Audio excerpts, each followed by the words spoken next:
Gotta get out. Gotta find my way out. Okay. Numbers.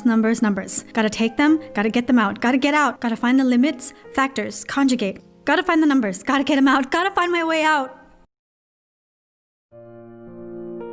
Apa itu gangguan bipolar? Jadi, gangguan bipolar adalah salah satu gangguan mental yang ditandai dengan perubahan emosi yang drastis. Dalam satu waktu yang berdekatan, seorang penderita bipolar bisa merasakan perubahan emosi dari yang awalnya sangat senang, tiba-tiba menjadi sangat depresif. Perubahan emosi secara drastis tersebut dikenal juga dengan episode manik depresif. Apa itu manik depresif? Oke, kita bahas satu-satu ya. Yang pertama, episode manik. Jadi, episode manik adalah keadaan di mana seseorang mengalami suasana perasaan yang meningkat. Contohnya, seseorang tiba-tiba bisa merasa sangat senang tanpa penyebab yang jelas. Seseorang yang mengalami episode manik biasanya berbicara dengan tekanan yang lebih cepat, diiringi dengan aktivitas motorik yang meningkat, kemudian bisa saja tiba-tiba memiliki banyak gagasan. Sedangkan episode depresif adalah keadaan di mana seseorang mengalami suasana perasaan yang terpuruk. Seseorang yang mengalami episode depresif biasanya dicirikan dengan kehilangan minat dan kegembiraan secara tiba-tiba, mudah lelah, dan pada kasus lain, sering ditemukan bahwa seseorang bisa mengalami penurunan konsentrasi dan perhatian. Klasifikasi gangguan bipolar. Gangguan bipolar terbagi menjadi 3 kategori, yaitu gangguan bipolar tipe 1, gangguan bipolar tipe 2, dan gangguan siklotimik. Terus, apa yang membedakan ketiganya? Oke, kita bahas satu-satu yuk. Gangguan bipolar tipe 1 ditandai dengan episode mania dan depresif yang berat. Pada saat kondisi mania, penderita sering mengalami kondisi berat dan berbahaya. Berbeda dengan gangguan bipolar tipe 2, tipe ini tidak separah gangguan bipolar tipe 1. Penderita masih bisa melakukan kegiatan harian secara normal. Sedangkan gangguan siklotimik adalah bentuk ringan dari gangguan jiwa bipolar, masih dengan kondisi mania dan depresi, tetapi tidak seberat pada gangguan bipolar tipe 1 dan tipe 2.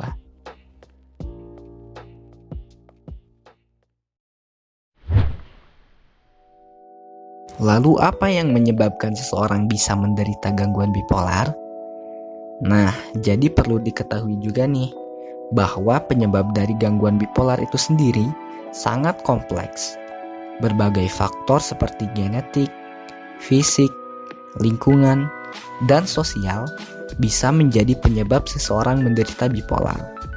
Contohnya adalah seseorang yang mengalami peristiwa traumatis seperti kehilangan kerabat dekat, kekerasan emosi, fisik, dan seksual. Peristiwa traumatis tersebut membawa seseorang hidup dengan stressful sehingga menyebabkan ketidakseimbangan pada neurotransmitter yang merupakan senyawa alami yang berfungsi mengendalikan fungsi otak. Selain peristiwa traumatis, faktor yang memicu munculnya gangguan bipolar bisa disebabkan oleh berbagai faktor seperti penyakit fisik, kecanduan alkohol, dan gangguan tidur.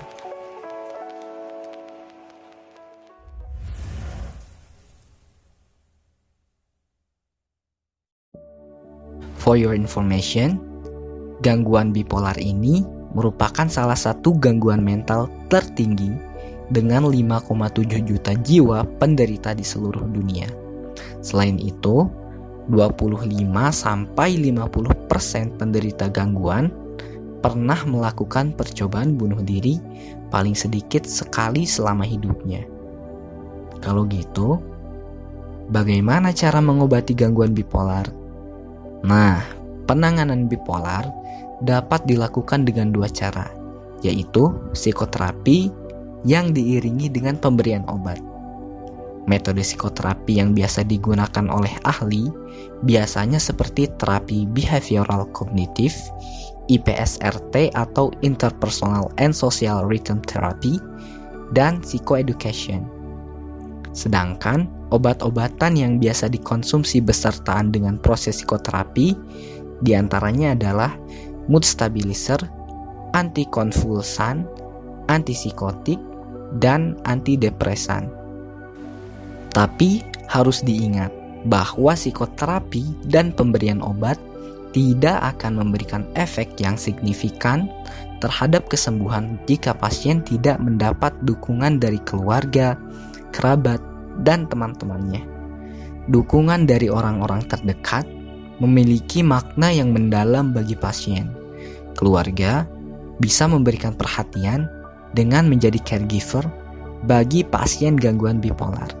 Selain itu, pasien bisa merubah kebiasaan hidupnya menjadi lebih sehat seperti menjaga pola makan dan pola tidur, tidak mengkonsumsi alkohol, serta mengembangkan sikap hidup positif dan percaya diri. Dengan demikian, pasien bisa mendapatkan kesembuhan dan menjalani kehidupan yang lebih baik lagi.